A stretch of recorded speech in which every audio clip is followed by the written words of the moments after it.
A hotel employee stood behind the front desk on a Friday night and checked the occupancy screen again. Half the rooms were dark.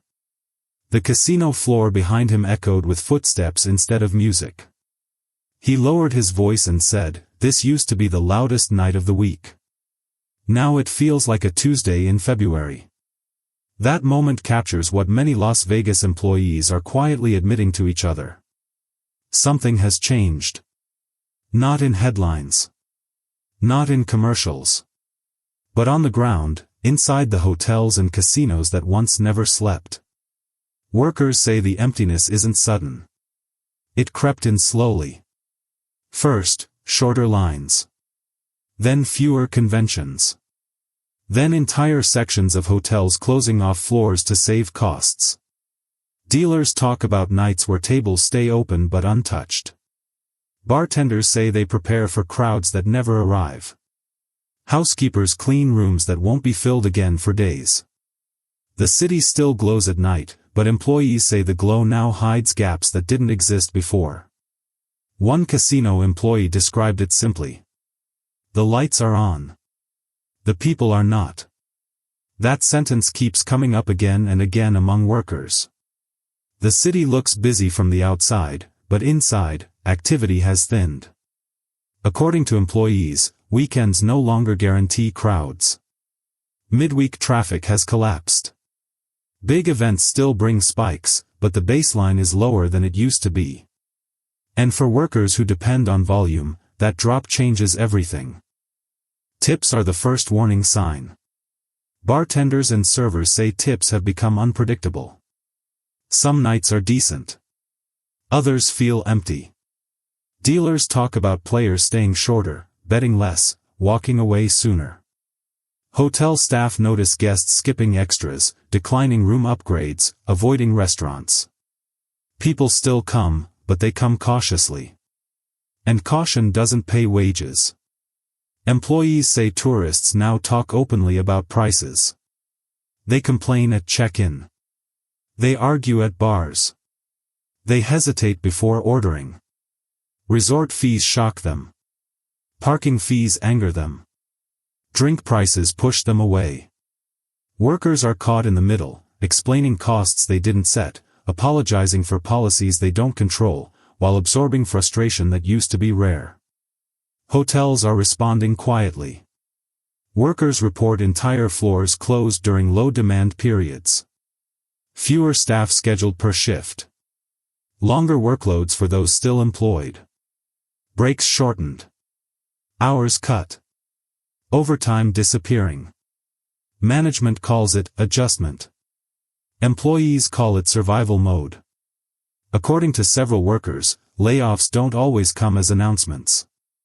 They come as fewer shifts, slower schedules, and the silent hope that people quit on their own. Casinos feel it too. Dealers say some games no longer justify staying open around the clock. Tables close earlier. Slot sections power down. Security patrols empty areas instead of crowds. One employee said the casino still feels big, but hollow. Like a stage set waiting for actors who never show up. Tourism patterns have shifted, and employees notice it before analysts do. Visitors are younger but spend less. Older high rollers come less often. International tourism hasn't fully returned to previous levels. Business travel remains cautious. Conferences are smaller. Corporate budgets are tighter. And Las Vegas, a city built on discretionary spending, feels every pullback immediately.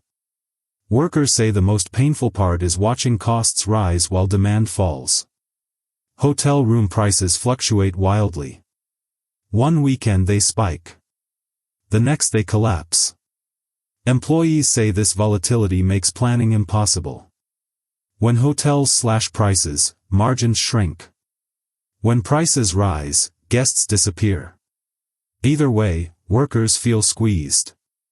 The myth that casinos always win is fading inside the industry. Employees say operating costs are rising fast. Energy bills climb. Insurance costs rise. Staffing shortages persist. Technology investments drain budgets. And yet, revenue growth no longer feels guaranteed. Casinos aren't collapsing overnight. They're thinning. Quietly. Floor by floor. Shift by shift. Housekeepers describe fewer rooms but heavier expectations. Clean faster. Do more with less. Maintenance staff report delayed repairs. Non-essential upgrades paused. Escalators shut down to save power. Elevators running slower schedules. These details seem small, but employees say they signal something deeper. Cost control has become a daily obsession. The emotional toll on workers is heavy. Many built their lives around steady tourism. They bought homes. Signed leases. Started families. Now they feel the ground shifting. A bartender said, "When tourists stop spending, we stop breathing." That dependence creates anxiety no amount of resilience can fully erase. Some employees blame prices. Others blame broader economic pressure. Many say it's both. Tourists are under stress. Inflation follows them here. Credit card debt follows them here. When people feel uncertain at home, Vegas becomes optional. And optional destinations are the first to be cut. Employees also point to a deeper change. Las Vegas no longer feels like an escape for everyone. For some, it feels stressful. Overcrowded when busy. Expensive when quiet. Performative instead of fun. Workers say guests seem less joyful. Less carefree. More calculating. And when the joy disappears, so does the magic that once powered the city. One longtime casino worker said the hardest part is memory. "I remember what this place felt like when it was full." He didn't mean just bodies. He meant energy. Noise. Confidence. Momentum. He says that feeling is harder to find now, even on good nights. Hotels still advertise record revenues in selective quarters, but employees say those numbers hide uneven reality. Luxury properties perform better. Budget properties struggle. Mid-range hotels feel squeezed hardest. Workers at those properties report the sharpest cuts and the most uncertainty. The city is splitting into winners and survivors. The idea that Las Vegas is recession-proof no longer holds among employees. They see how quickly tourism reacts to global stress. Wars. Inflation. Travel costs. Currency shifts. Everything echoes through the Strip. And workers have no shield against those forces. Some casinos are pivoting toward experiences. Others toward luxury. But employees say these strategies don't help everyone. Higher-end guests require fewer staff. Automation replaces roles. Self-check-in kiosks replace front desks. Mobile ordering replaces servers. The future may be efficient, but it's not comforting for workers watching roles disappear. The phrase, empty hotels, doesn't mean abandoned. It means underfilled. Underused. Underperforming. And that gray zone is dangerous. It doesn't trigger panic headlines. It triggers slow erosion. The kind that wears people down quietly.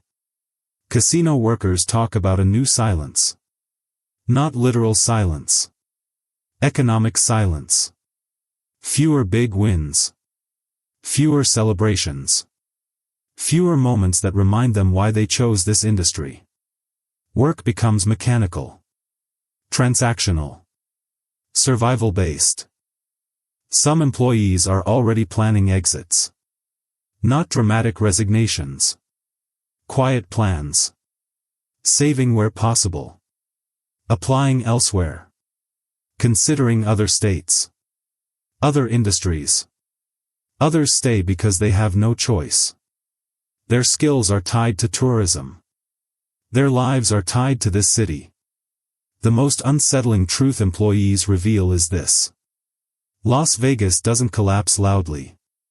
It contracts. Slowly. Politely. With lights still on. Music still playing. And visitors still arriving, just not enough to sustain everyone beneath the surface. The city still sells optimism. Employees live the risk. That gap between image and reality grows wider every month. And the people in the middle are the ones wearing uniforms, standing behind counters, dealing cards, cleaning rooms, and hoping tomorrow looks like yesterday used to. Las Vegas isn't dying in flames. It's thinning under pressure. And employees feel it first. If this insider reality changed how you see Las Vegas, like this video and subscribe to Economic Vegas. We don't follow the postcard. We follow the people living inside the economy. And tell us in the comments, do you think Las Vegas can adapt, or is this the beginning of a long decline?